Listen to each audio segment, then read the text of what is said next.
Right, Dave, whenever you... You ready to go? All right. Ready. Well, welcome members all to our ANS meeting 1250. Fairly auspicious number. On Monday the 8th of July at Noble Numismatics. We have apologies from Tony Hall, Les Carlisle, Joe Detling, Robert Tonner and Mary Braid. If you'd like to add any more that you know about, write them in the book. I wasn't sure if Matthew said he apologised or not, and I couldn't find the email, but I'll put his name down. Okay.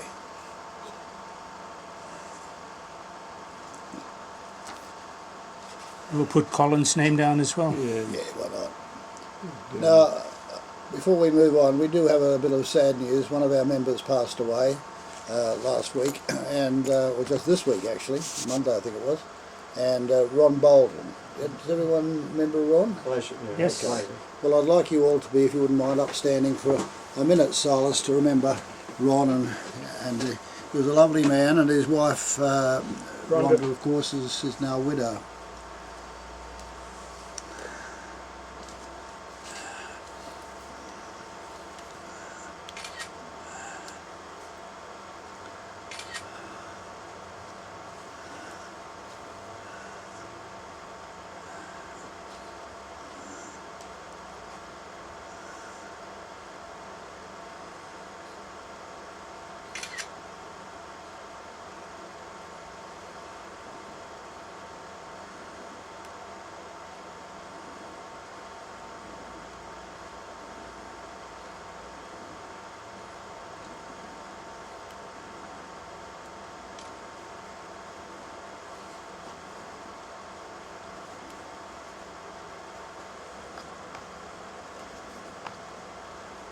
Thank you. He will be missed. For those who didn't know, he had a very good collection of Jewish, biblical Jewish coins. That was his thing. And he didn't come to so many meetings recently, but he did come to ASAN. He used to come regularly until about 2 years ago. Yeah. Anyway, so, and unfortunately, he in his early years, about 10, 20 years ago, he was a regular attender at Port Macquarie conferences and all of that. But unfortunately, we get old. He had a fall. He had a fall, yes. It wasn't as if he was really sick, he just had a fall. Rhonda was saying he was suffering from blood pressure as well in recent years. So blood pressure was all over the place. Yeah, to throw you off balance. Okay, so moving on, it is the start of a new financial year now, and Rod is collecting renewals, and he just distributed to people who are here the latest printed journal and medal, and he has other colours of the medal, which are available at $10 each. The next question on the agenda is about our meetings.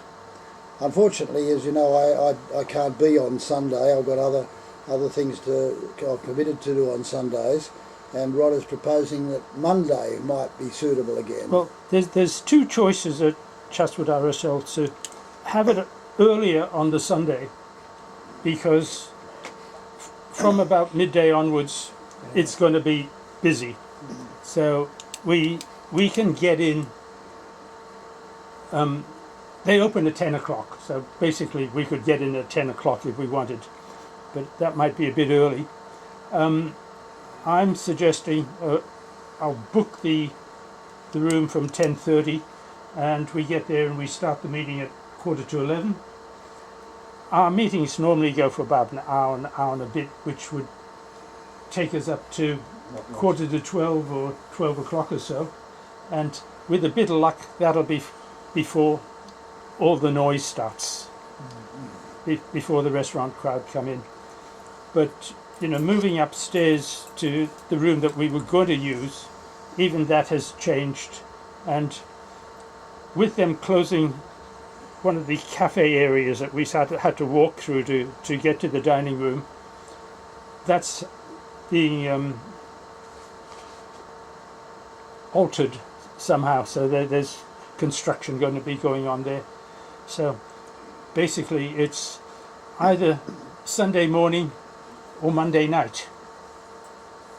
So, you know, see what Sunday every- morning for me. yeah, I prefer to drive in the daytime too. Yeah. But so, you know, we're saying if we could have a show of hands for those who come to the meetings. John, it's been changed to the third Sunday or third Monday, so it doesn't clash with IBS. So we moved the week so there's no clashing. Originally, we had it on the same day as the IBNS because they were having the morning session, and we'd have the afternoon session. It was handy for the members. But yeah, so it's a matter of everyone having a vote and seeing whether we go for Sunday morning or Monday night. Put the vote. Yes. Ross. Ah, Ross made it. I'll wait for Ross to Yeah. come because he's a Monday nighter. All right. He may want this. I don't know.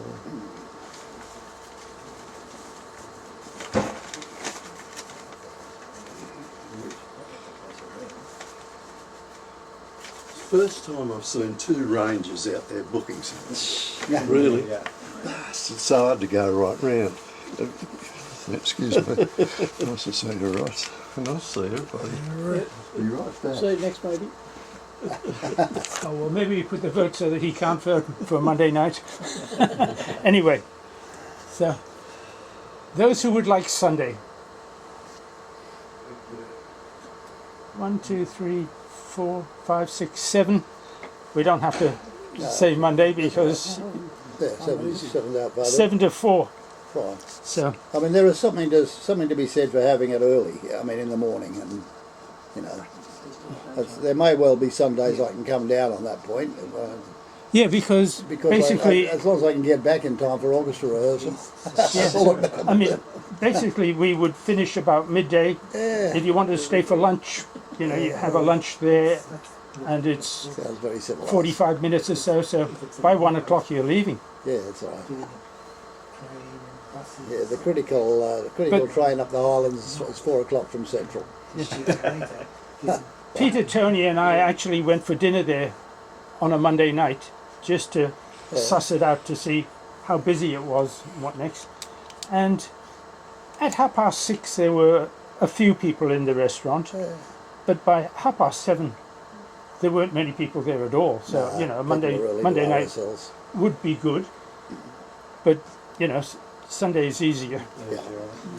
Driving in daylight is easier.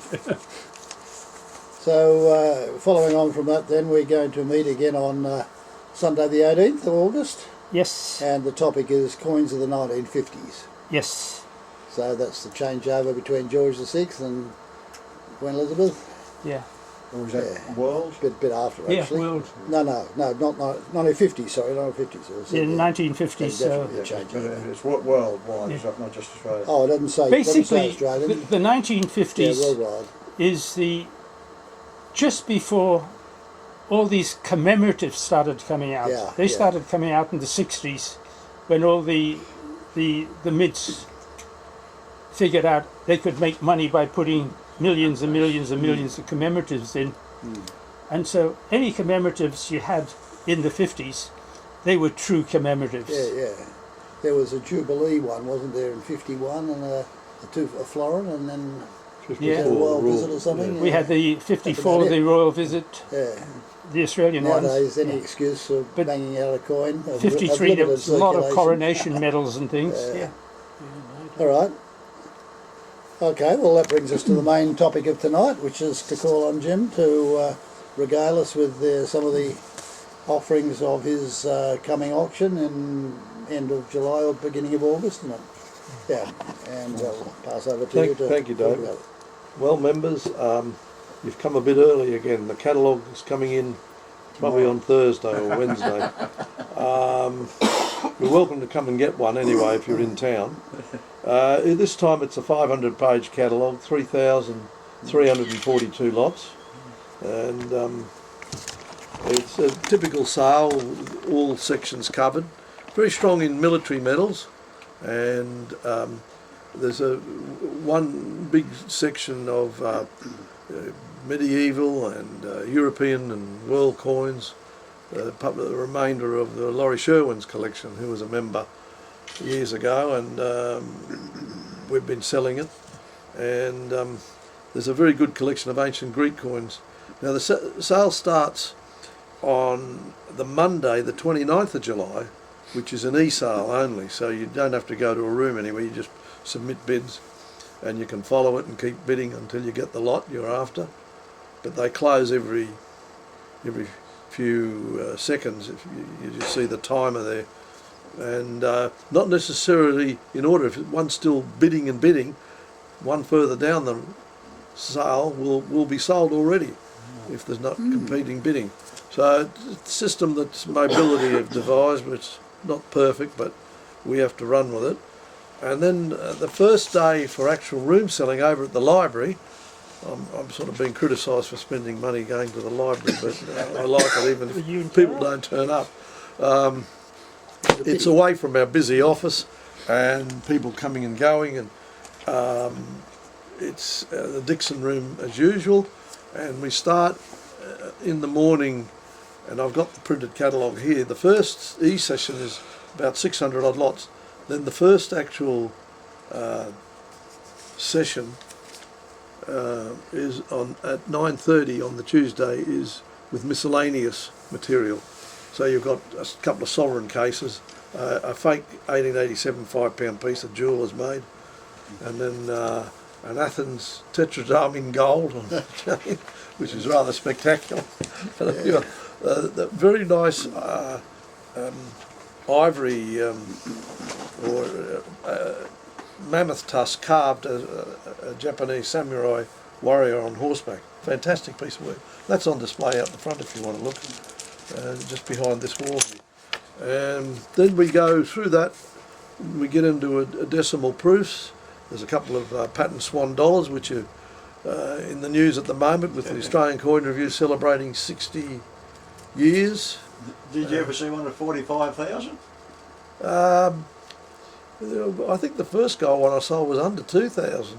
Yeah, well, I said that article, I'm sure it said up to 45,000. Yes, I sold one once for 30 odd thousand. Yeah, there's a patent 50 cents 1988 with Parliament House on it. I didn't get that out to show you. I suppose I should have, but you've seen it before. So the first, I decided, well, decimal, I don't want to show you 2012 red poppy $2 coins. You know what they look like. People, they're the ones that does sell at a premium, even out of circulation. One of the most spectacular things is lot 7. Just see where we are.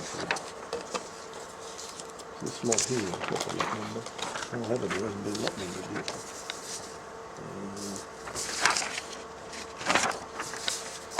Oh, here it is. Lot 744. It's going to take me a while to get this out to show you. But it's a coin you'll never likely to see yourselves or collect. It's actually coin number 1. Been on display at the Royal Australian Mint up until 2023. It's for the Australian Olympic team in 2016. 4 of them were struck, sorry, 5 of them. This is number 1. I don't know what happened to the other 4, but the gentleman who had this the Mint didn't want to keep it anymore on display, and they didn't want to store it for him, so he's decided to sell it. So circumstances are such that you've got a chance to buy something very special. To show it to you is a bit of a problem, Rodney, with the size of the thing. There it is in its case, display case. Yes, absolutely. I can get it out and give Rodney a chance to. Leave it in if you like. No, I'll get it out. Might fall out. There you go. Oh, There it is, 1 kilo gold. kilo gold coin. Proof. And $3,000. this is It's wrinkles and all. this is the number 1. So it's been on display at the Mint, and it's Since 2016. it was certified by Ross McDiarmid, Chief Executive Officer of the Royal Australian Mint. It's a $3,000 denomination, proof finish, mintage 5. It is designer heavy. inking, and it's 1 kilo of gold. Make a good doorstop. Diameter of 74.77 millimetres. So to have one of those in your collection would be a challenge. Yes. What's the mintage? Purity? 5. What's the estimate? 100,000. Is that all? Oh, lovely. You've got to add the buyer's premium, but you'd still. Oh, yes. By the time the auction comes up, I'm predicting gold will have gone up 50%. I hope. In 3 weeks. It's struggling to go up now. What's the face value of a kilo of gold? 20. Well, it's $100,000, $110,000 worth of gold. Gold. So is it fine gold or? Yes, fine, not 999. Okay. 4 nines, Like 99.9. it's a 0.99 gold. Yeah. So Done by the Canberra Mint, not Perth. Canberra, yeah. And there's a silver one as well, which is the in the sale, and it's for it's, Certainly getting into fantasy land, aren't we? yeah, but it's fascinating. I think it'll probably sell to a bullion buyer, but you never know. A collector might say, "Oh, this is something special." yeah, well, kilo is. You So got the base value. What's the bullion value? What? 110,000. 110,000. At the moment, it's 110, 115,000. See, Rodney knows how to handle it already, except he's got the number 1 thing upside down. It doesn't matter. We all. There's a box for Yeah. it to go into. That's the lid. Oh, this goes on, and then that goes around it. I thought I'd better show it to you, Yeah, because we'll never have another one. And I thought you'd appreciate seeing something unusual like that. Where's Has the it got bag? number 1 stamped on the coin? Not on the coin, on the The on the certificate. display case. Yeah, the certificate. On the case, not the coin. But Ross, it's one for you to go for. Oh, definitely. No, but if it's not stamped one, Yeah. You can make all the jokes you like about it, but someone's going to have to put up the money because it's for sale. somebody will. I need the money. I hope the man doesn't want it when I sell it for him. Can you put it away? I'll keep talking. Oh dear, oh dear. It does fit. I have had it in there. Oh, great. Oh, A tight fit. there it is. Got it?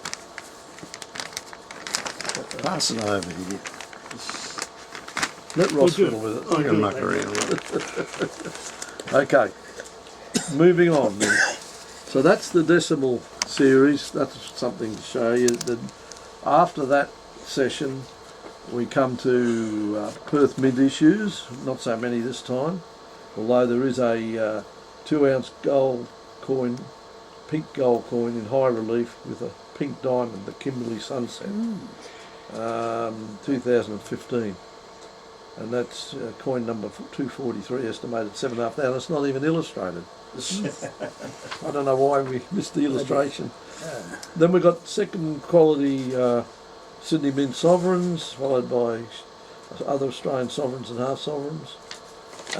That then is followed by Australian Commonwealth, second quality, and then we go into the afternoon session at 2:30, where we have Australian New Zealand tokens, miscellaneous tokens and checks, followed by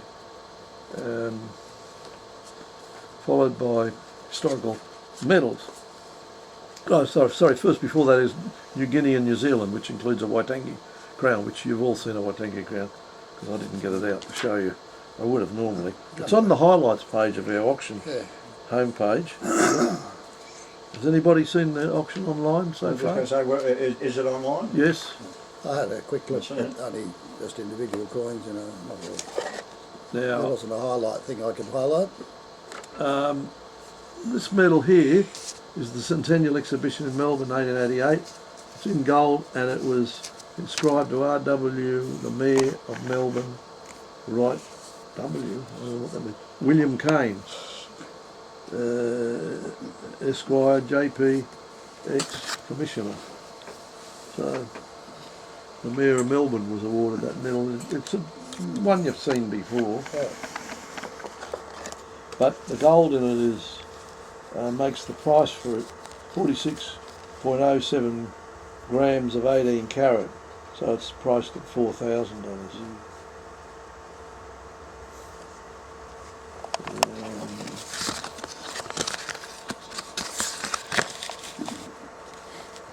It's a medal that was done by the Melbourne Mint, the work of the Melbourne Mint,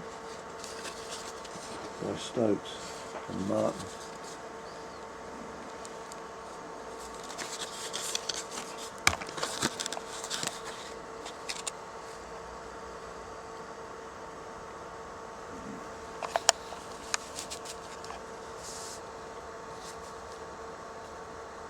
It's been graded as some hairlines and a few contact marks, otherwise extremely fine. It's not better than extremely fine, probably.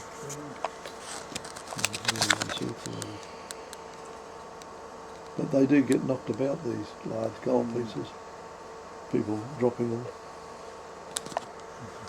bumping them against other things. This is an interesting medal. This is the Melbourne 8 Hours Jubilee Anniversary Committee 1906 in gold, weighs 7.3 grams. And it shows the Trades Hall engraved copy. And the estimate's only 600. I can remember those sort of things selling for 2,000 years ago. Not everything goes up.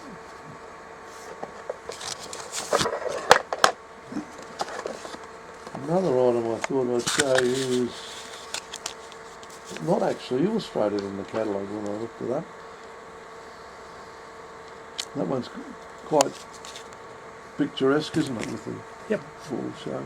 This is a medal for the influenza epidemic in 1918. Okay. It said for services rendered during the epidemic. It doesn't say that it's a flu epidemic, it just says the epidemic, 1918. It's the only one they had then. It's tone good, very fine, and extremely rare. So it's sort of hand engraved and made. So they probably handed them out to a few special nurses or people like that who were dealing with patients. I thought I'd show you that because you probably haven't seen one before. I've seen a copy. Oh, okay. I was in our earlier auction, I think, because it was resold and it probably wasn't illustrated before either. Anyway, the estimate's only 300.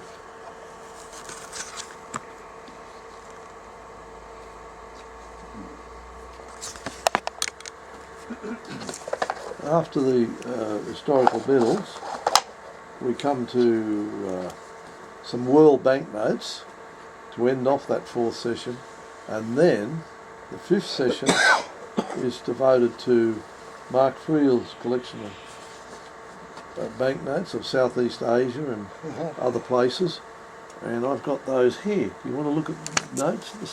Sure. Well, the first country listed is British North Borneo, and you can see that's a 25 cents issued by the British North Borneo Company in 1895. It's dated. It's picked number 1 from North Borneo, and it's in good, very fine condition, rare in that condition. So the estimate's 1,500. It is nice. They're plain on the back. You don't need to show the back. They're always imperfect, the backs, because people smudge them. This one here, the next British North Borneo one is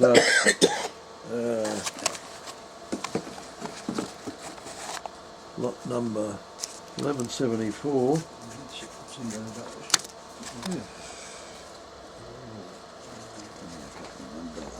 Just turn the pages. 1174 is a $1. They're all issued on Sandakan, which was a 1887 question mark. It's the first type. Compare it to pick number 3. It doesn't have the big one red underprint on that particular example, so it's an interesting note. The piece de resistance are the $25 notes of British North Borneo. Massive notes, massive size. How would you ever keep them in good condition? That one's lot 1191, which is, I mean, there's quite a lot of notes, but that one's an outstanding example of this large note. Quarterfiles, original, extremely fine or better, and very rare thus. $5,000.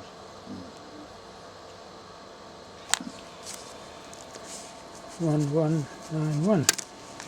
So very, a rare Uni face? opportunity for people to buy these things. It's very nice. But, Just a normal black.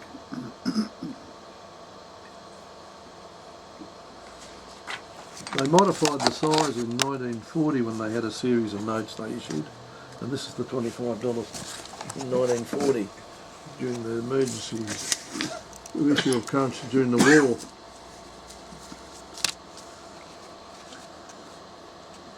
$11.96, sorry. $11.96. It's estimated at 5,000. It's very rare. Comes from a Spink UK sale.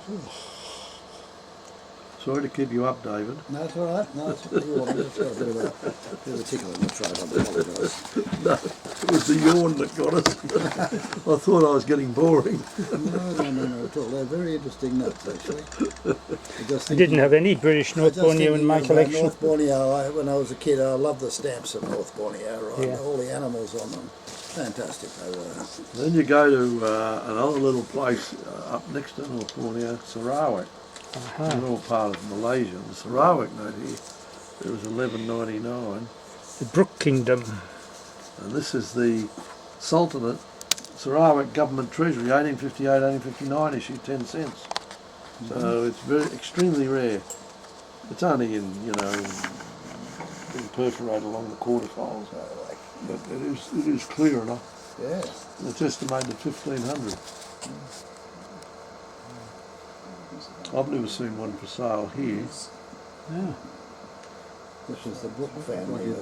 No, this is earlier. Yeah, no, okay. I've never seen one. Lovely. You wonder where Mark got it. He just doesn't tell me. I haven't found out where it's from. He might have got it when he was up there.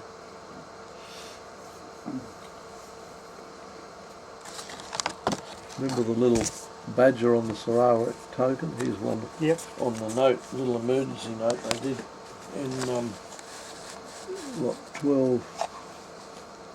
Lot 12, just let me see it, 1200. 1200. 1200 is a Treasury 10 cents of 1919. Looks like it. The little badger was on their little coin as well. Yeah, the that's what really I'm hard saying. coin to That's get. what I'm saying. Yeah. That, you look at it and you think, oh, is that a photocopy? Is that real? Apparently it's real. It's interesting though, you can only use 10 at a time. Yeah, that's interesting. Up to $1. Up to $1. Yeah. Very nice. So then there's one of the early Brook notes. 1201 is C. Viner Brook. Mark didn't have one of the very earlier ones of the mid-19th century. One of the Brook ones with a portrait. This one's This is the last one. this is a 1919 issue, and it's estimated at 3,000. It's very rare. I think he was the last Roger, wasn't he? Yeah. Charles Viner Brook. I remember reading a story about him. He had a glass eye, and he used to delight in taking it out in front of people. Great. See, there's a story behind all these numismatic things we treasure. One of the nice type notes of the large denomination notes. This is the $10. It's the largest one Mark had. And it's well, I just show it to you because it's colourful, red colour, and it's estimated $750. It's got a small nice. perforation in the centre file, a paper clip mark up the top left, limp paper, nearly fine. It's got a design on the reverse. Yes, I should have said Government front House. and back, shouldn't I? Should have told her to photograph front and back of that. I don't think I did. Probably didn't look at the back. Cataloguing it. Like all these things, you haven't got time to dwell on them. Then we move from Sarawak to Straits Settlements. And this one is a $10. 1916, early for Singapore, in lovely condition for one of those. Very fine or better, with good body. An original note. Rare. So, the Straits Settlements market's probably settled down a bit, but it was very strong in recent years. That's estimated 7,500. I didn't have one of those in my collection either. Well, you can buy it. You can buy it, yeah. Yeah, but I've sold the collection, so I don't need it. That's no excuse. Always start again. Nah, I can't afford to start again. Well, this is our auction. There's no reserve. You can buy them. Oh, true. You know, if it's a few $100s, I will. Who knows? Yeah, I hope. 60% they start at. So that won't be cheap. No. Now, this lovely Straits Settlements George V with the portrait, 1246. It's a nice note. I mean, they've got a couple of the scarcer ones, the little 25 cents. He had a remarkable collection, Mark. I did have one of them. He's got- Not as he- nice as that one, He's though. got all the dates. That's in nice condition for that early date, Yeah. 1932. Slot number. 1246. I didn't get the George V one out. There's a $50 of George V. I didn't get it out for you. Never mind. Come and view the auction.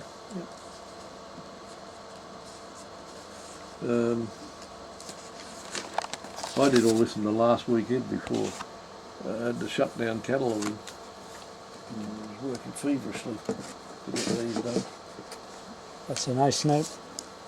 So 1246 was estimated at 3,000, that $10, because it's extremely fine and really rare for that date, 1932. But he's got other $10. He's got 33, 35, and 34. So he's got several dates. $10. Then this one, the 50 of George VI, it's in nice condition. Yes. Lovely designs, these ones. This one's estimated 3.5. It's got only a hint of a horizontal fold. It's virtually uncirculated and rare. 1942, middle of the war. Yeah, it's in nice condition.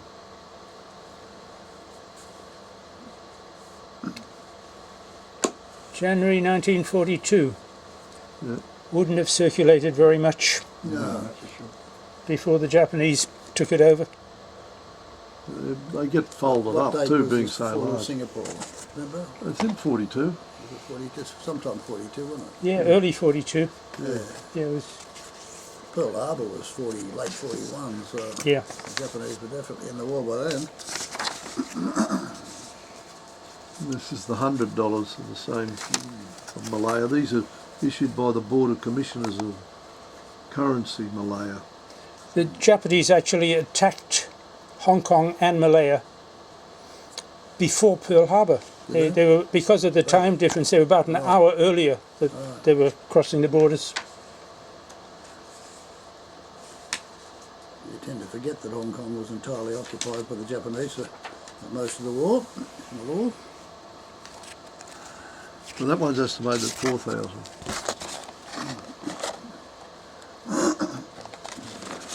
I love the design on these two. This one and the 50. Beautiful. The late Trevor Wilkin would have liked to have seen these. He always wanted to see Mark's Yeah. notes. He said, whenever you get them out, show us. And he didn't live to see them. Shows you. Nothing's certain in life, is it?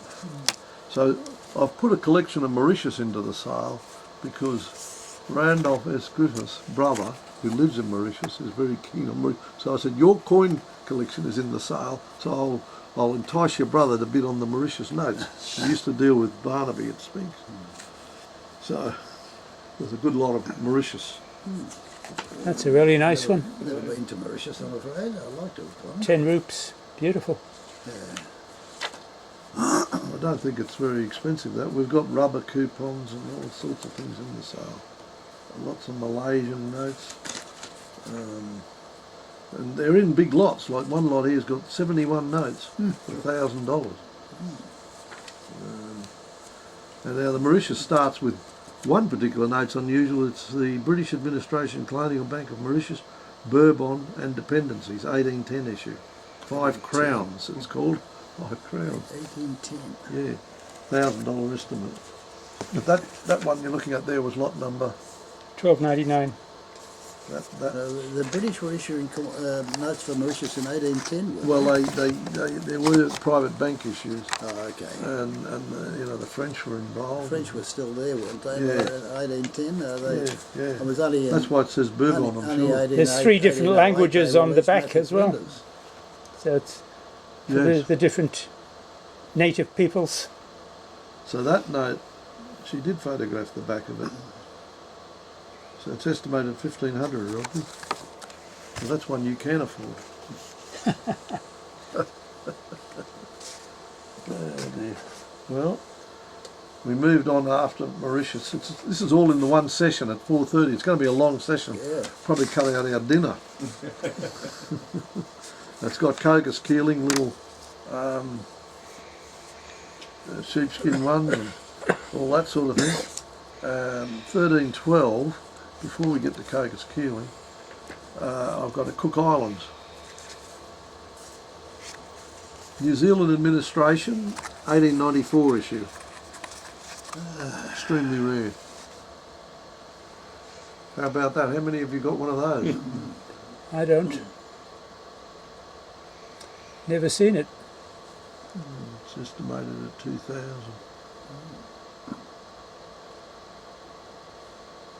There's 23 notes in the next lot of Cook Islands from our 1987 issue, $200. All sorts of things in it.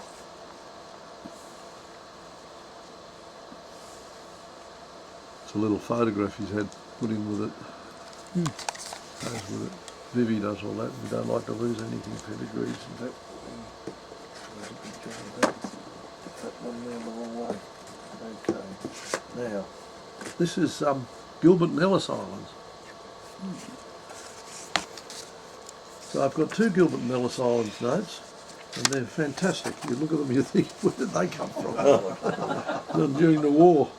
I've seen that one before. I'll tell you what, it's a £1 and it's very nice and bright, the typing. The other one I've got a 5 shilling one's not as bright, so I'm showing this one, and it's estimated at $1,500. Apparently the elephant watermark is clear.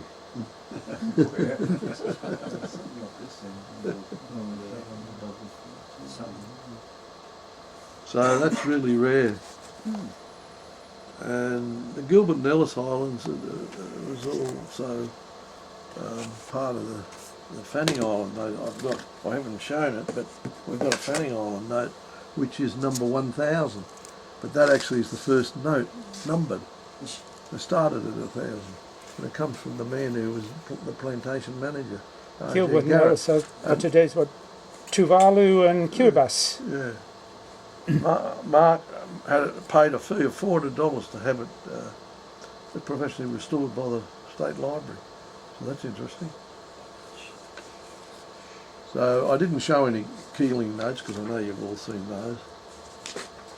And I didn't show you any British Solomons because I've got 3 5 shillings in one lot and 2 10 shillings in another lot. I thought he might have had £1, but I haven't found it. Then we go on to Tonga. And here's an unusual item. He was mad keen on Tonga. There's hundreds of Tonga notes. And I've recorded every date, every serial number practically. And these are month after month. But this is a very interesting piece. It's the Tongan government note, The Friendly Islands, an unissued printer's proof of $5 by Robert Downing, Sydney, New South Wales. The back has the legend in Tongan, 5 Nima. It's in thin paper, on thin paper, should I say. Nearly uncirculated, extremely unrecorded. Who printed them? Someone in Sydney. Robert Downing, Sydney. So this is the sort of thing you might find in the Dixon books in the Mitchell Library or something. Otherwise you wouldn't see them.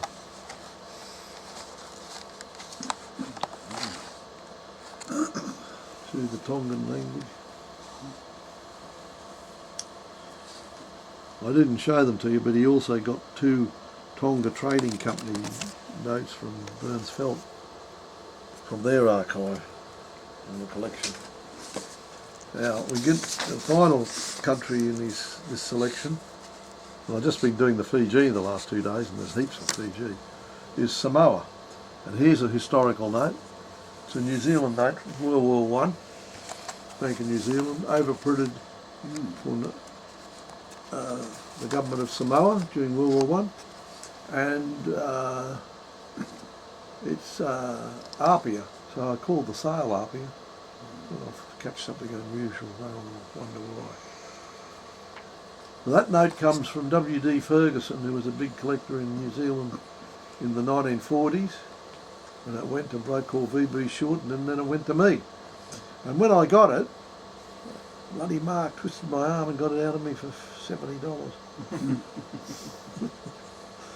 It's estimated 5,000 now, but there is one that we sold, may have been slightly better condition, I'm not sure, when Trevor Wilkin bought it for someone for 30,000.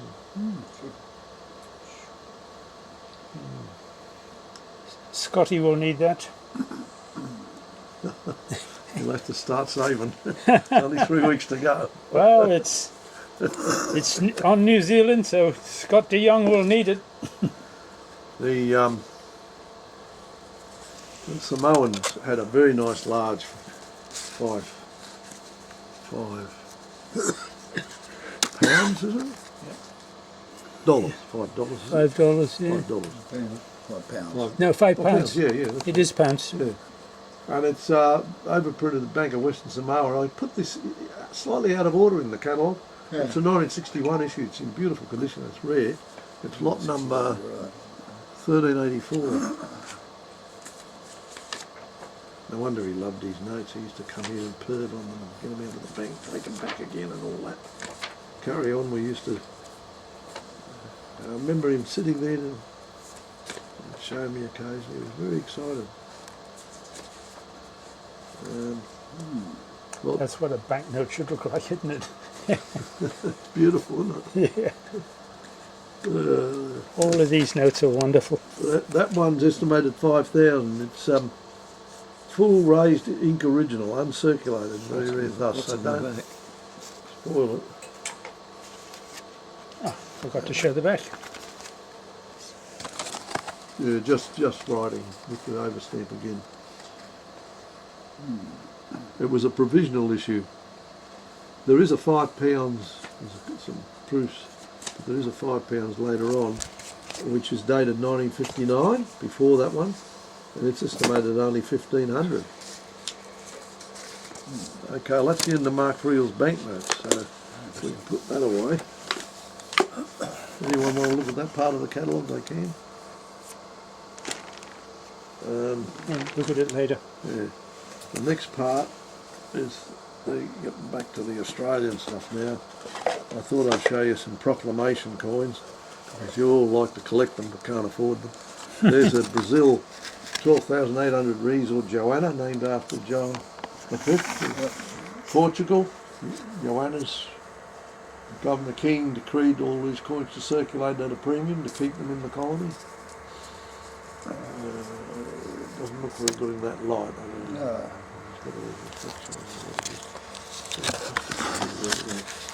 That's better. It shows 6,500. light is. Yeah. It's not bad. I think my mechanic will be happy if I spend on the engine I'm getting built. Well, there's a half Joanna. They're cheaper and John the 5th as well. Quite a good series of gold of the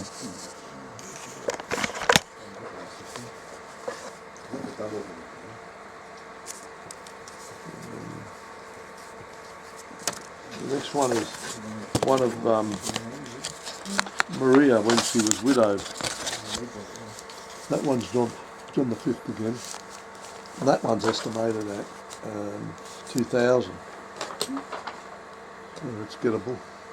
It's good. Nice condition too. It's a very nice, very fair price. This one's the widowed Maria. We've got two of them, 1786 and 1788. This is the 1786 one from Rio. The Brazilian coins had the mint letter on it for Rio de Janeiro or Letter R, whereas the Portuguese are defined in a different denomination, but they're the same style of coin. What was the number on that? That one's 1401. 1401.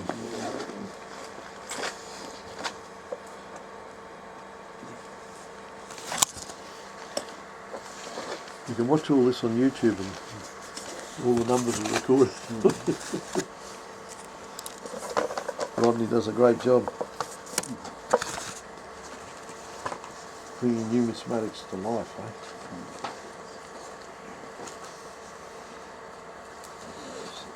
That's an interesting one because it post-dates the 1800 proclamation, but it was issued by Johannes, who became John VI while he was regent, Prince Regent. So it's actually Portugal. It's lovely condition. Yeah. And that one's estimated at 2,000. I mean, must have nearly that in gold in it. They're too cheap. This is 1432 is a coin of Peru. And 8 escudos. I know you all like 8 escudos, pieces of 8. Pirate treasure.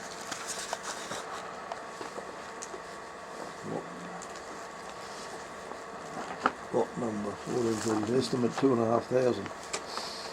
So these from a local collector? This was yeah. This one belongs to a good friend of mine who lives down near Canberra. DGLW.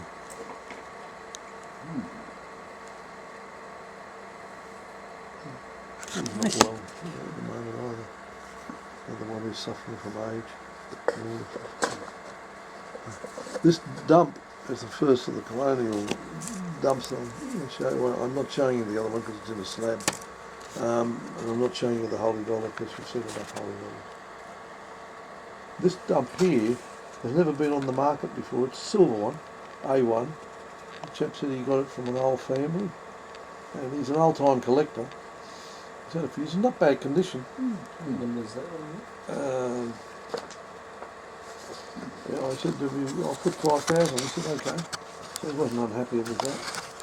So I've got an opportunity for you. The whole legend's readable, both sides.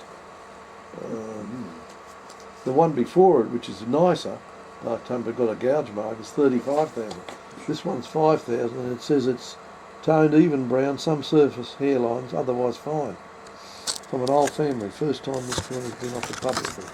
The photograph well, a lot better in the photo.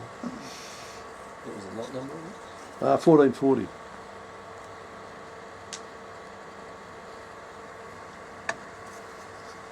And from a collector, rather than show you a top flight Adelaide pound, I thought I'd show you one that you can afford.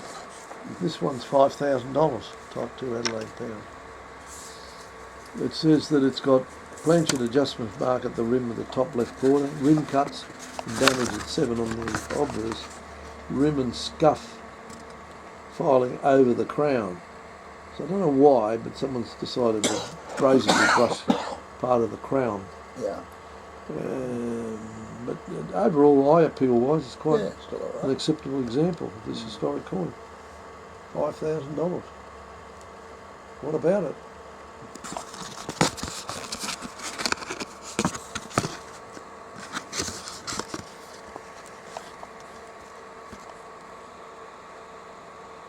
Now, do you reckon it's worn from circulation or the dye's worn? Well, the dye, that's the latest dye state, but it's also a little bit of circulation and also mishandling. You know, someone's decided to do a couple of things to it in the old days, long ago. Now, there's a Sydney Mint Sovereign, I don't know why I picked it out, just it's lot 1449, just looks Lot of glossy. 56, is it? No, I can't find that one. Yeah, it's a myth. 1446, is it? That's 1449. 1449. Okay, well that's the 1860 with the 6/5 allegedly, and one of the finest known. Estimate 10,000. So,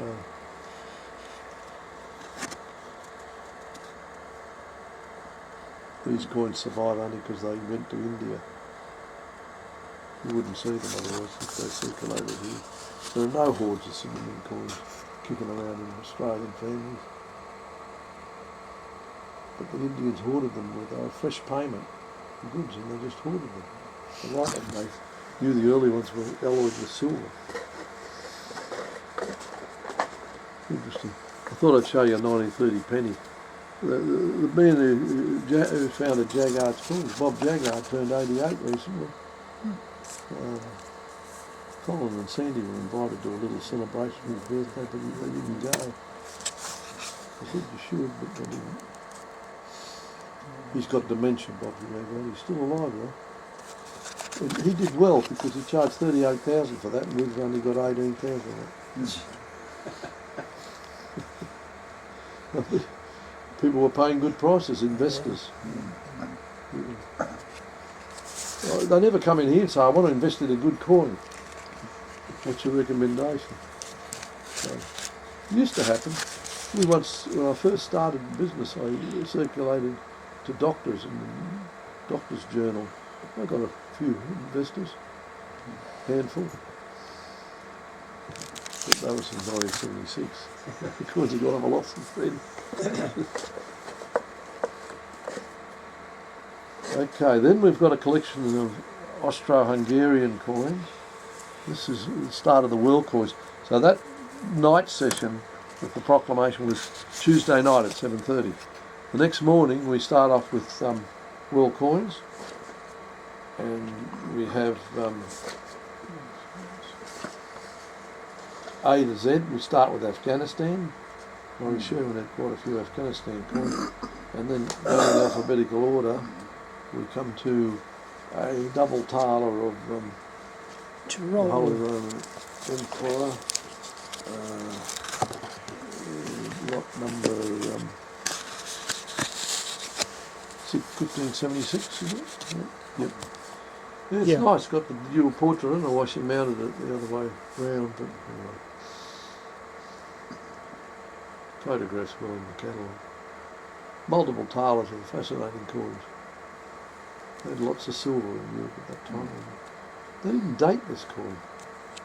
But it says 1626. So where's the date? I'm trying to find it. Date. Must be hidden there somewhere. Anyone see the date? Spot the date?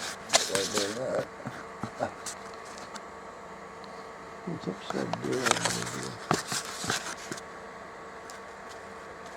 Where did I get 1626 from? Can't see it on that side, can you? No, I can't see a date there, no. TVX.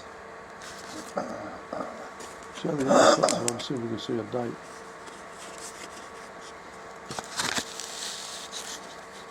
I looked under the bust, I couldn't see it.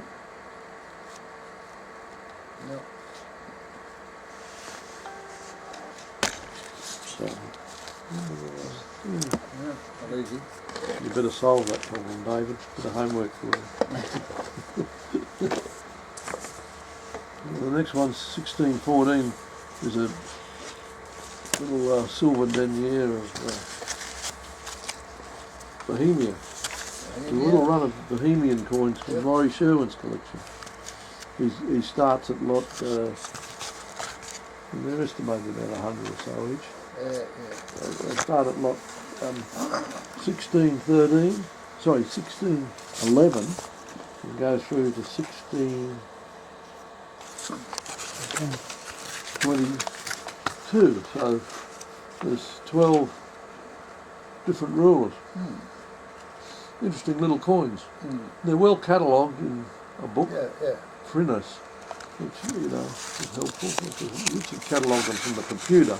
I had to suddenly decide which way's up on the photos and that and fix them up.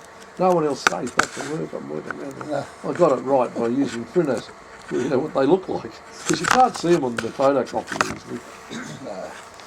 But David will like these. There it is. There's the image. There's the image there, yeah, holding the sceptre. These things are issued in, well, that one's number, what number? 1614. Yeah, 1055 to 1061.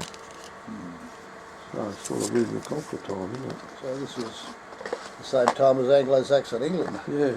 Yeah. This is a Bolivia piece of 8, a cob coin, with a clear date, 1670. You see the 670 there? Well, they date them about 3 times. You get around one of these and they're very valuable, called royal coins, so that's just the typical. And this came from an old collection. I meant to show you one that I got from an old collection which is for Grenada, called a bit. It was a cut coin. There's the castles and the lions again. In the memorial. Anyway, I've got a nice. What's the value of that one? Good question. 750. From an old collection of copper coins of Athens, Roman coins, and other British West Indies. I thought it was interesting. People were worried about the value of their coins. I said, well, you'll be right. Don't worry. A little Grenada coin will excite the West Indies market. As Peter Mitchell used to call them. He's dead now. He died aged 90. West Indies expert. This coin here is one that David will like. It's a coin of Carolingian kings. Lot number 16. 1648.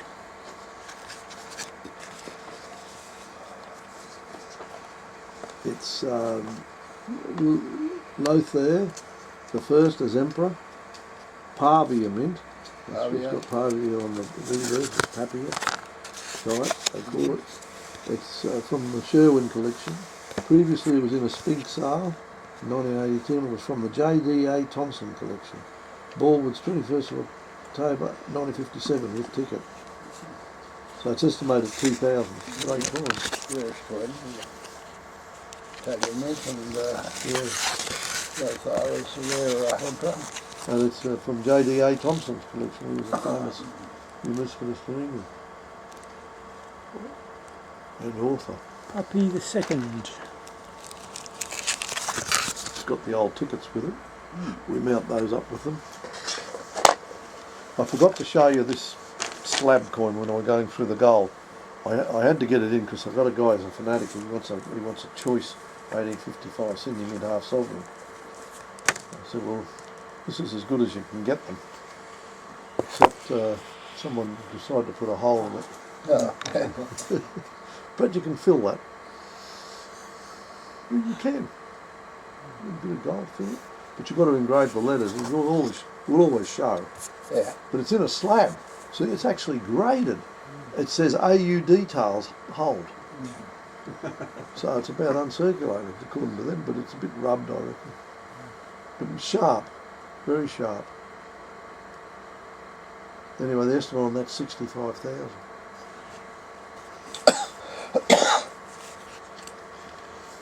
It was because it's a slab, I forgot to show you. Now, after the Carolingian coins, we come to China. There's so many Chinese coins, I won't show you too many. You've seen a lot of Chinese coins before. This one here is a tael rather than a dollar. It's a Hubei province, one tael. Tael's about 37.5 grams instead of 31. 1 1/5, like the Mexican 50 pesos. Did you know that, folks? The measure that they use, that one's lot 1679, estimate 1500. Now, can you tell me if it's genuine or not? Because that's what I face when they're not slabs. Yeah. Even when you do, I mean, how sure are they? They know what they're doing. I'm not sure. They rule the roost on Chinese coin. Yeah. It looks good, but Yeah. Yeah. but who knows? You know, it's the right weight. I weigh them up and look at the surface. So You what's try the the magnet tail? on As them. you say, 37 grams. 37.5, yeah. 37.5. You try the magnet on them. Oh, it's silver, all right. That's a coin we haven't had before. General Chang. He was a warlord. 1926, I think it is. See if I can see where it is here. What number? 1712. 1712. Yeah, that's silver dollar. Light reverse tone, full mint bloom on circulating, very rare. That's all I could say. Yuji Yatani was in here the other day. I showed him this photocopy. And he said he just sold a Chinese collection in his auction in Tokyo, 800 odd lots, and he said they went mad for it, and he got about 7.5 million. And he said anyway, he looked at that coin in the picture there, he said they're worth 800,000 US. I've got 5,000 on it. It'll be interesting to see what happens. This is lot 1991.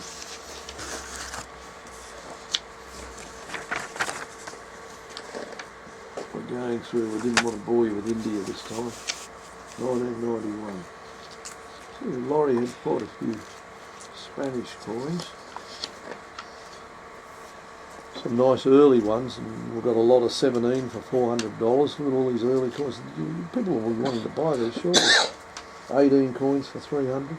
This one's in at 400. It's got strike weakness, otherwise toned very fine. It's a Seville mint silver 8 reals, 1516 to 1555. Charles I of Spain. There are quite a few early. We collected Spain, Italy, collected a lot of European countries. The bin that had all these in it was buried in the vault, and I only discovered it late. Bloody hell, I wondered where those coins went. I knew some of them had invoices for them.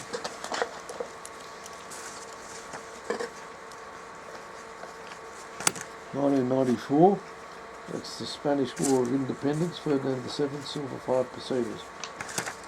And 1809. Coin of Catalonia.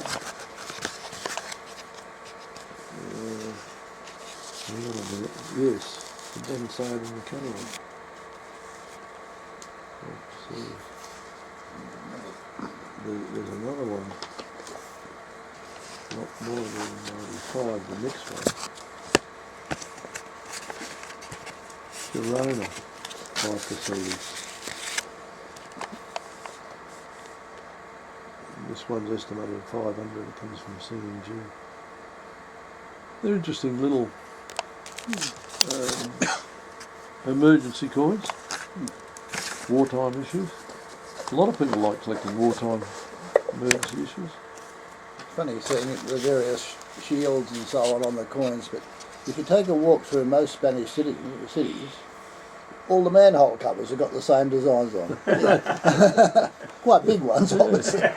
Well, you can see that says GNA, it's short for Girona. I don't know why the other one doesn't say Catalonia. No, it's just a shield there. Yeah. I should have put the Catalonia down, but I don't know where I took it off. Look, maybe it's not, I don't know. I took it off Krausmishla. Tried to keep the cataloguing simple when I do, because otherwise I have to write it all out. Anyway, that's nice condition, isn't it? Laurie's bought that from C&G. Ferdinand the Seventh.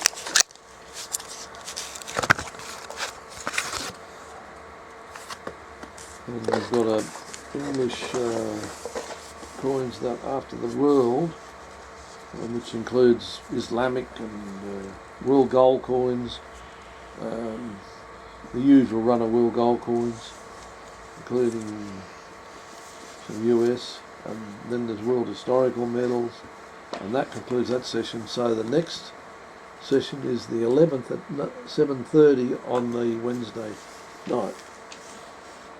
Give someone that if I want. The Wednesday night, and we start with a Henry V quarter noble, which I am not showing you because it's tiny, and then I'll show you an Edward IV gold angel, second reign, 1471 to 1483. This one's mint mark heraldic syncophore, which was 1480 to 1483. It's got a tiny spade mark to the tip of the left wing, otherwise good for refine or better. Richard, before you get out to me, I think we thought it was a spade mark. Nice condition otherwise. Nice one, yes. Nice coin size. The estimate on that is 3,000. You can get it for that. That'd be less than I paid for it. I mean, sorry, no. Yeah, less. But I think I bought mine at Kunko, though it's very expensive. It's tough because you think you're bidding in Australian dollars and it's euros. You can't win them all, right? No. No, that's a good coin. That's a good coin. The really valuable angels, though, are the Richard III ones. Hard to get. Yes, absolutely. And the next one is a Henry VIII, crown with the double rose, crown H, crown K for Catherine of Aragon. Interesting historical coin.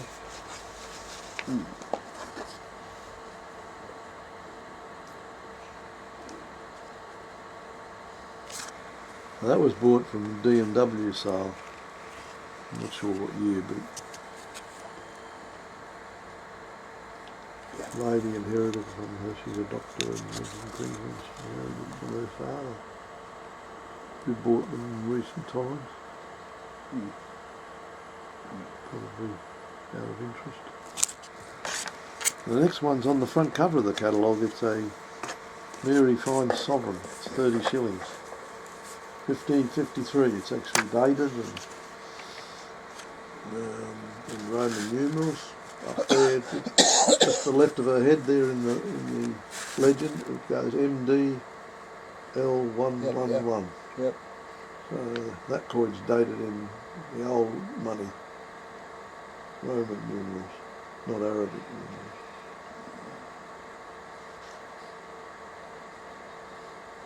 It was bought from Speak UK, so it must be genuine.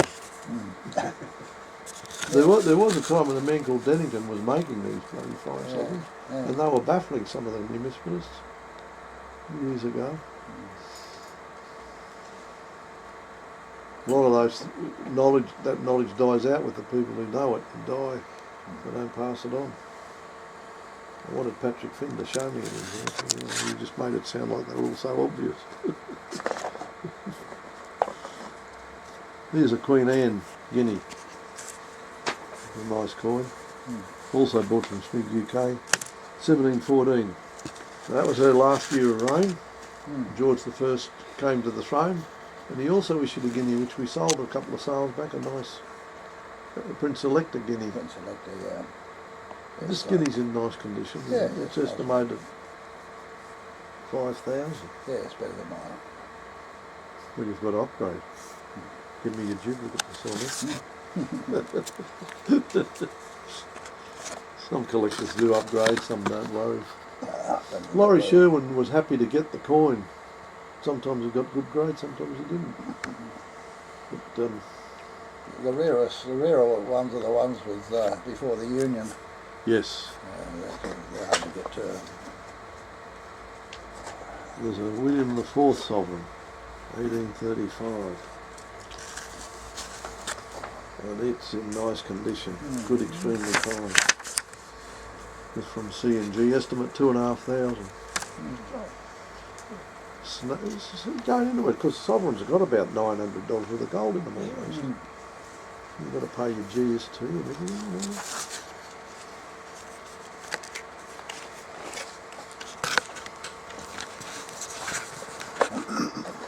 We've got a couple here to tease David with. We go through the British gold, come on to the British silver. And the first two coins in the British silver are an Athelstan portrait penny. He was the king of all England, estimated at 5,000 from the Triton sale of C&G, Triton 5. It's Oxford mint. Yeah.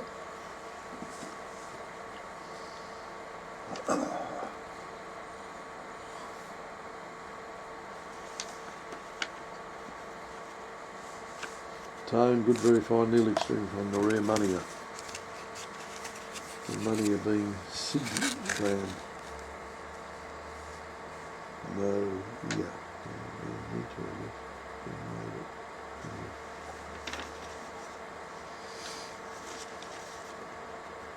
Good to have trays and trays of these, wouldn't it? This one here is Edward the Martyr, who was the king 975 to 978. Canterbury mint.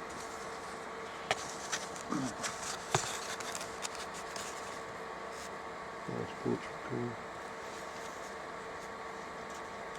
We got a feeling that because of some of the characteristics of it, that it might have been struck on an earlier penny. They were struck on an earlier penny. Some markings that I saw on it which were unusual. It's worth investigating. I won't decide on the next one because that one, remember that one. I had to chase it to Canterbury just in time to get it right. Things can go wrong when you're working, only a day.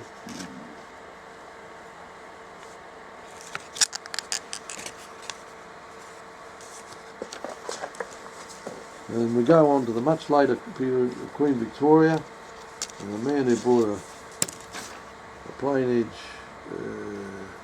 Gothic crown years ago, in the 1990s, brought it to me. So I've got two other edge-lettered Gothic crowns. This is the plain edge proof. I mean, it's been handled a little bit. Obvious feels a hairline because people couldn't resist rubbing the feels. I don't know why they did that. They didn't do it to the Reavers because you couldn't get into it because it's an intricate design. Where that field is, they always rubbed it. Minor, otherwise good nearly FBC on the Reavers because they couldn't attack it.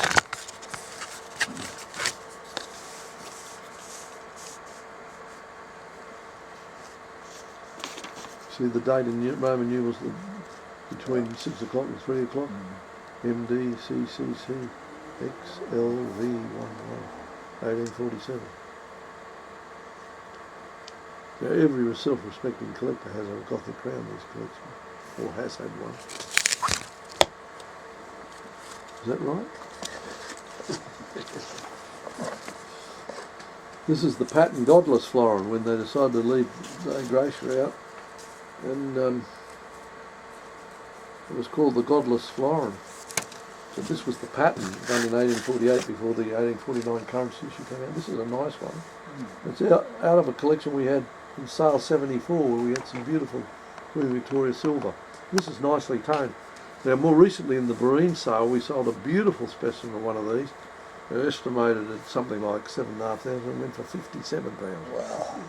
To a Japanese client. So the Japanese love these good coins. So this could beat estimate, 6,000.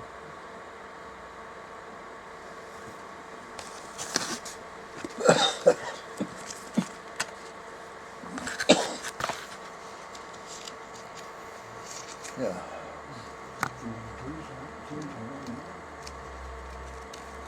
10th of a pound. All things are going decimal, you see. That's where the florin came They in. didn't have any room for DG, that's the problem. Well, they could have. They did it in the Gothic. Then we finish with the English, and that session concludes that night session. The next morning, after the British Historical Medals, we start with the North Queensland's collector of ancient Greek coins in gold, silver and bronze. And coin number 1 that he has is a Syracuse time of Agathocles, Sicily, Electrum 50 litri. It was from our earlier sale, 97, and from our even earlier sale 70. Always popular, that type of coin. Estimate's 3,000. I've enlarged all these little coins. He's got a lot of Mysia and Lesbos, Modellini, tiny coins.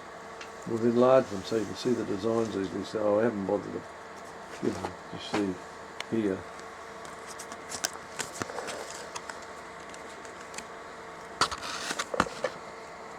They do look good when they're enlarged.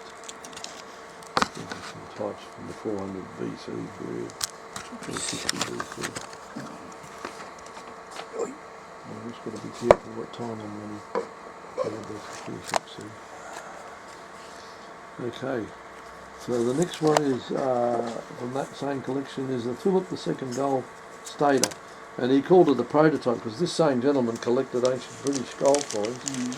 Had a very good collection, and this is one out of the Chris Rudd fixed price list, where a magnificent specimen of historic prototype of so many gold staters, both British and Gaulish. So lovely style. 6,000 is the estimate. The bigger on the reverse, is it? Yeah.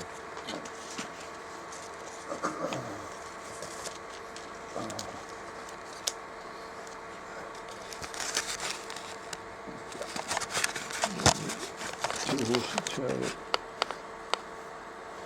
Upside down.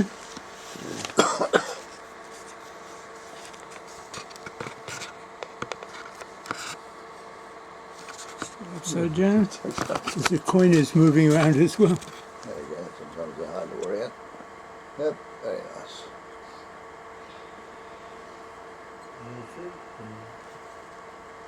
Philip or something that says there's a trident mint mark. Great artists, Greeks. This one's the Alexander the Great. I've got two of them from the collection, but I've shown you the second one, which is a 1 minute in Sidon, and it shows a very interesting style of portrait, quite sharp. This comes from the Mowbray sale a few years back.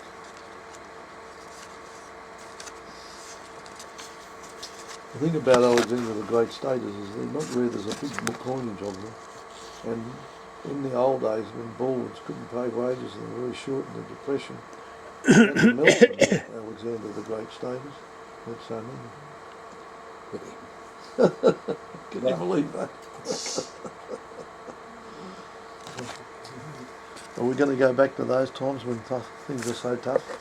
I do, I don't know.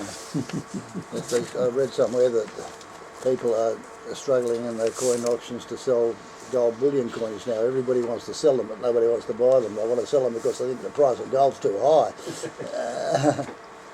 How true that is. Well, a chap, I convinced him to leave his sovereigns into the next sale, November. He brought me 152 of them, young Ed Queen Victoria's.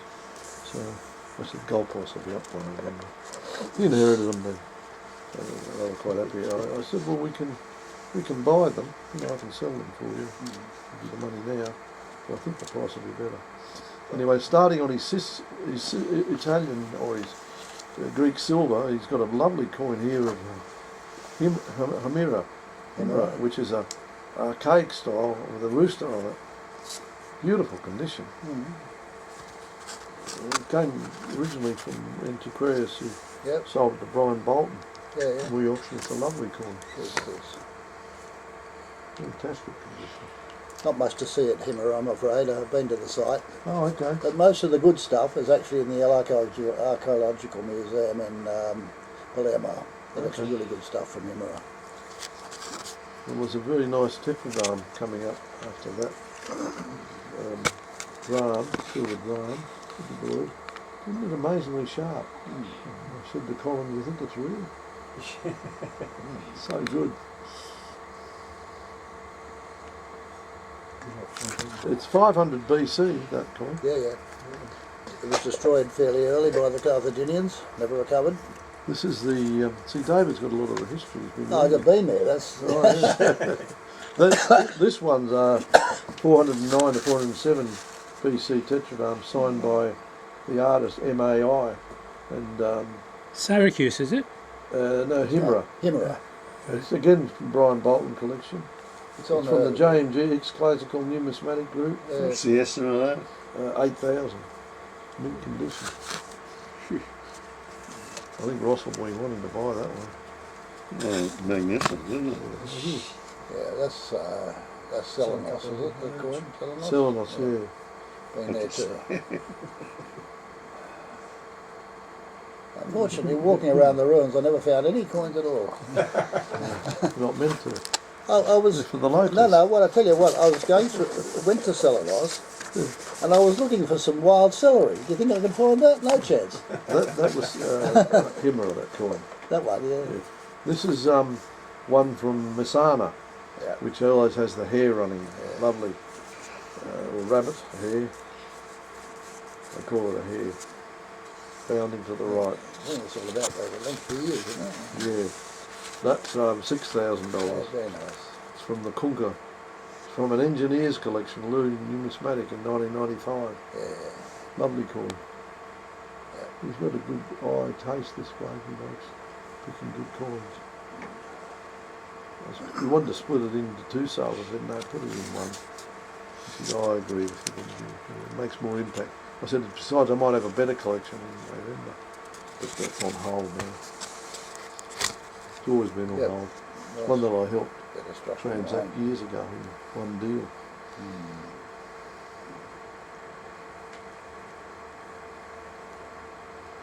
It's nice to get into coins occasionally. Talking about them. Doesn't happen often here. I'm mostly talking to people at the front about them. Yeah, nice to see real coins. That makes the effort worthwhile. 2477 is a Sicily tetradrachm. There's about four of them, five of them. This one's 7,500. It's from Numismatic Arts Collection, originally in a Hirsch sale in 1973.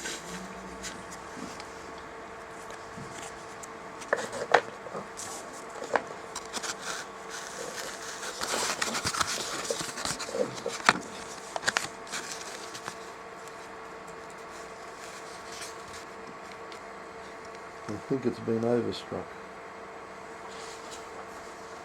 Sometimes they did that struck coins over other coins.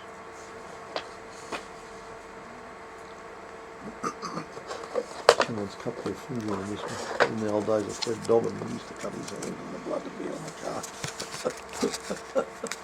You're flicking through them. You remember Fred?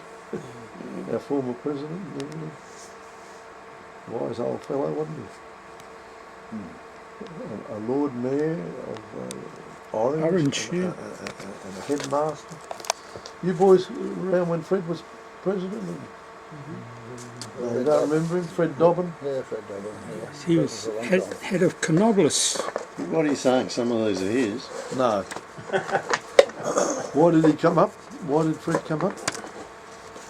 Good question. What did I miss Fred up? Remind me what I said. You were Wind back talking the about tape. the cards cutting. Oh, yeah, cutting your blood. Peter's paying attention. Yes. I was, Yeah. The blood on the card. That's where it came up.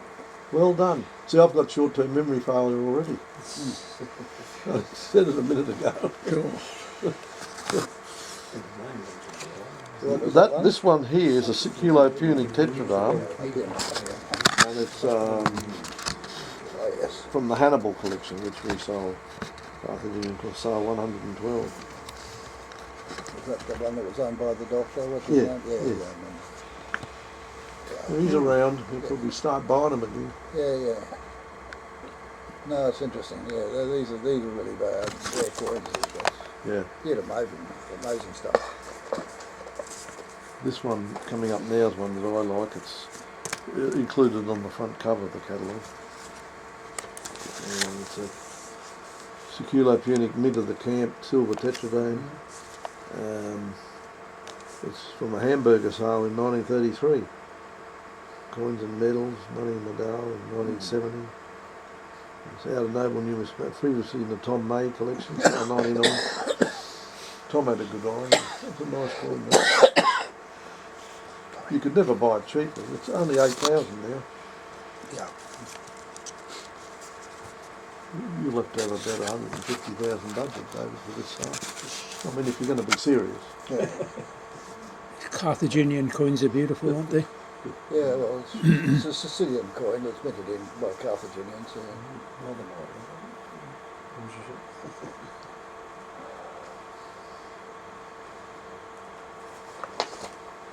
What's on the other side? The horse's head, did you see? And the head of Arethusa. This is a coin of Macedon, Acanthus, silver tetradrachm, 7,500. They're always expensive. Archaic period, 420 to 380 BC. It's getting pretty late. They're not really archaic. No. Well, it says here, serving an international need in the archaic and classical period. Oh yeah, they were printed earlier. It's classical really. Lion devouring a bull, is it, or what is it? Well, Yeah. it's hard to see. Yeah, it looks like a bull. Yeah. Bull's facing that way and the lion's biting his bum. Bit of rump steak. Bull kneeling to the left, looking back. Yeah. Yeah. Interesting what they depicted, eh? They obviously saw that in real life. That sort of activity, action. Next time you chew into your steak, think of the coin. What's more salivating, the coin or the steak? Depends on the time of day. Acanthus, yes. Acanthorn, actually, it's reading, isn't it? No, was that maybe that's a signal, no. Once you've got it in your collection, you can tell us. Acantheon. Yeah, I got Well, it. just Johnny's take it. case, they're always Johnny's case. 2524 is, we go to the general ancients now, and in the gold we only had a couple, but we have a little interesting series of gold coins of the Visigoths, all from Laurie Sherwin's collection.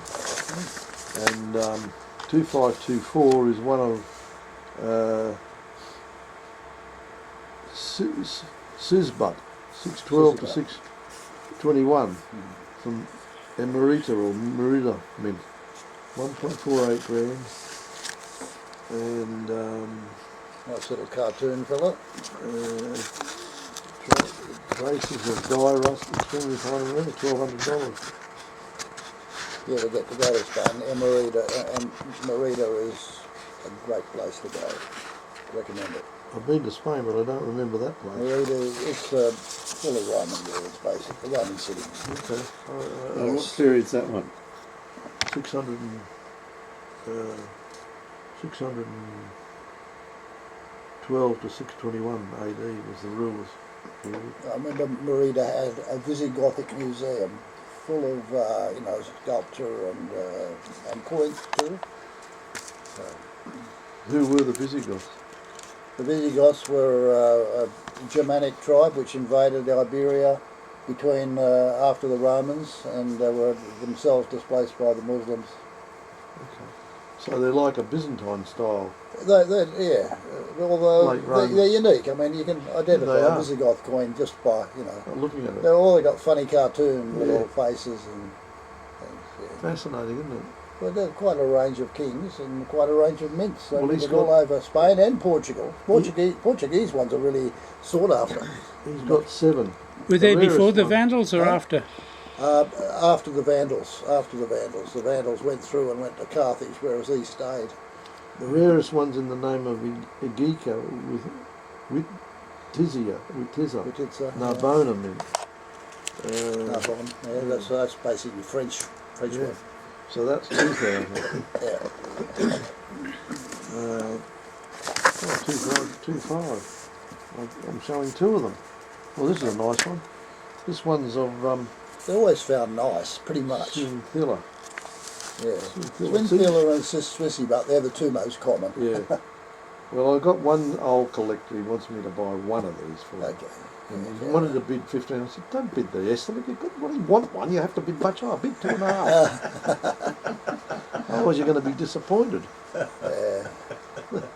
He agreed in the end. There won't be that many collectors in Australia who want them though. Well, this is an international sale. Oh, this yes, is yes, global. of course it is, yeah.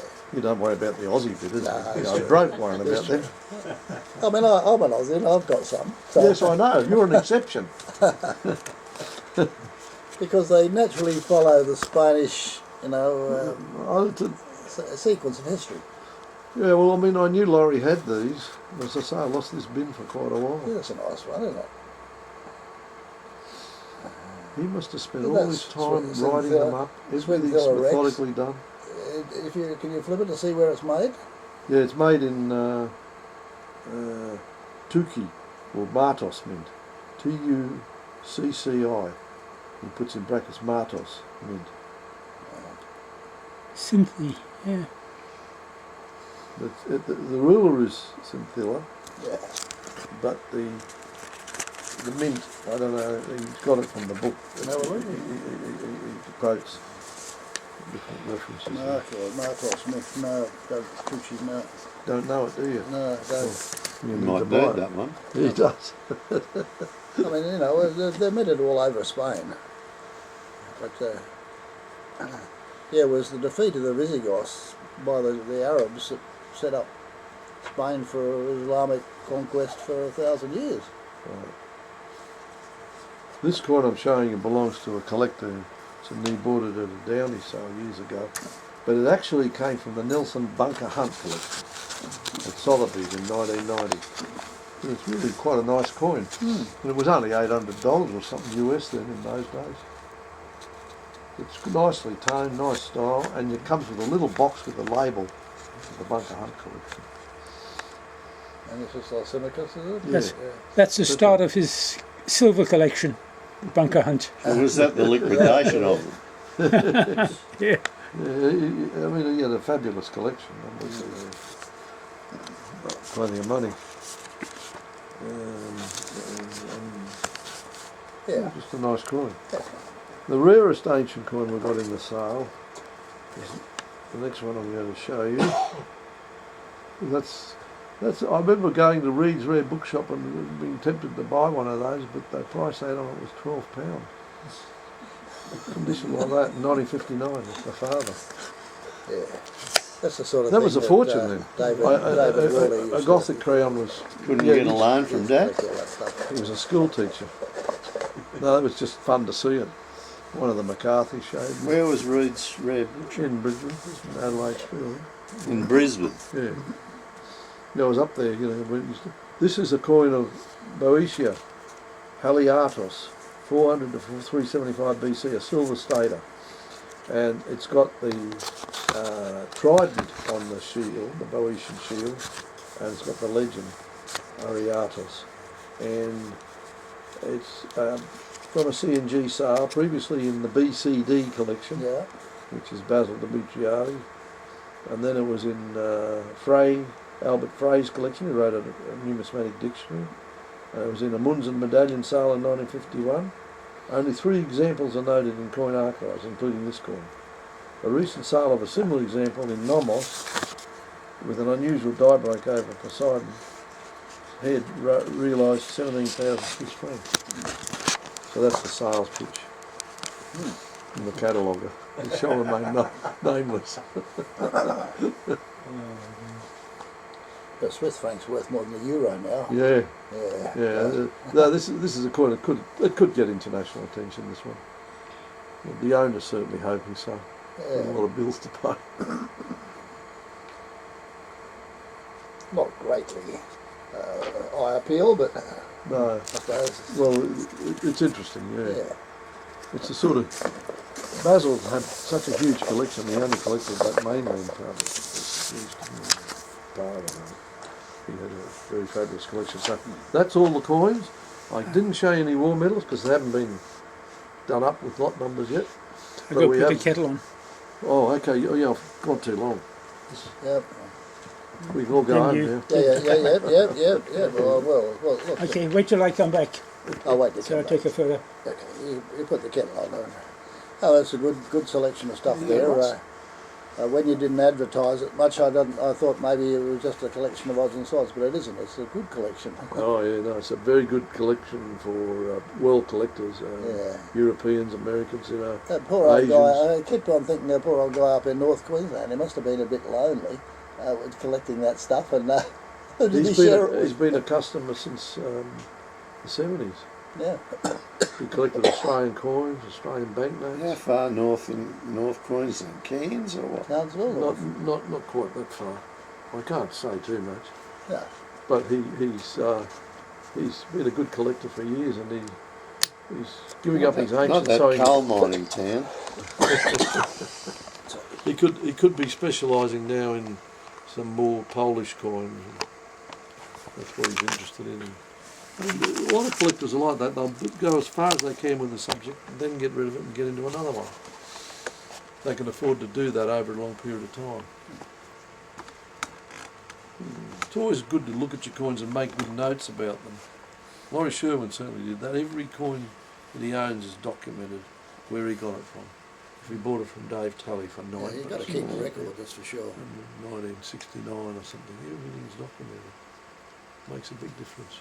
So are we standing up or sitting down? You want to Stand up for do the honours while you're here? Yeah, Yes, while you make the Yes, presentation. one of the ones to add to the collection. Yeah, I'm running out of room. I'll have to... I personalised it a little bit by putting my name and You're the looking date there, fit so you know anyway, Jim. Oh, when hey? that You're was. looking fit. And you can write, if you like, you can write your auction number on cousin, it, so good to that'll know. date it even closer. But anyway, thanks, Jim, and much pleasure. appreciated by Thank you. everybody as usual. And we had a good session because we didn't run out of seats. Everybody could sit down and have a look at all the stuff. So excellent. Take a photo of that. Yep. I should have done that earlier. It they're wasn't rare. signed then.